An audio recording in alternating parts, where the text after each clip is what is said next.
kung saan naroon si Lee, isang nakamaskarang tagapagbantay.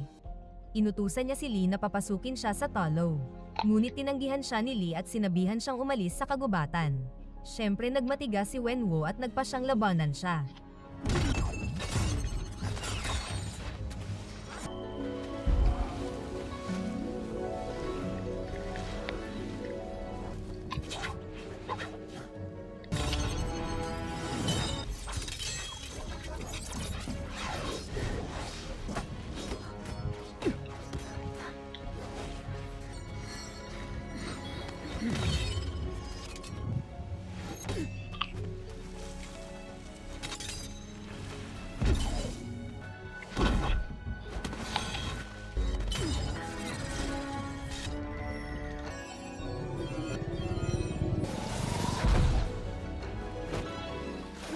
Ilang linggo matapos ang